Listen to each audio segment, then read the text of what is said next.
সিরিয়ার ক্ষমতাচ্যুত president Bashar আল আসাদের সেদনায়া কারাগারে নিখোঁজ স্বজনদের খুঁজছে সিরীয়রা। এরই মধ্যে কারাগার থেকে 15টি মরদেহ উদ্ধার করা হয়েছে বলে জানিয়েছে Syrian observatory for human rights. এদিকে সেখানে গোপন কোনো বেসমেন্ট পাওয়া যায়নি বলে জানিয়েছে হোয়াইট হেলমেটস।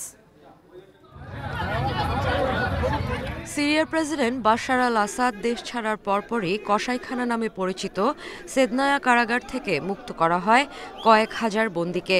কারাগারের বিভিন্ন সুড়ঙ্গে চালানো হয় অনুসন্ধান। সেখানে ভিড় করেন বন্দীদের স্বজনরা। নিখোঁজ স্বজনদের খুঁজতে কারাগারের ভেতরে শুরু হয় তল্লাশি। সেদনায়া কারাগারে আটক হাজার হাজার সিরীয়কে ভয়াবহ নির্যাতন, এমনকি পরে গুম করার অভিযোগ রয়েছে। 2014 সালে আমি শেষবারের মতো দেখতে গেলে বলা হয় আমার ভাই একজন সন্ত্রাসী ও সে মারা গেছে। আজ তাকে খুঁজে পাওয়ার আশায় এখানে এসেছি। আসাদ বাহিনী সব নথি ধ্বংস করেছে, সিসিটিভি ক্যামেরা নিষ্ক্রিয় করেছে, যেন কারাগারের ভেতরে ঘটে যাওয়া নির্যাতনের কোনো প্রমাণ না থাকে। Syrian observatory for human rights জানিয়েছে, সেদনায়া কারাগারে তল্লাশি চালিয়ে 15টি মরদেহ পাওয়া গেছে। অমানবিক নির্যাতনে তাদের মৃত্যু হয়েছিল বলে ধারণা করা হচ্ছে।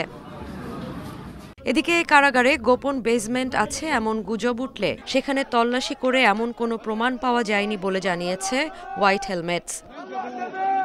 বিভিন্ন মানবাধিকার সংগঠনের মতে সেদনায়া সহ সিরিয়ার বিভিন্ন কারাগারে 1,36,000-এর বেশি মানুষ বন্দী ছিলেন।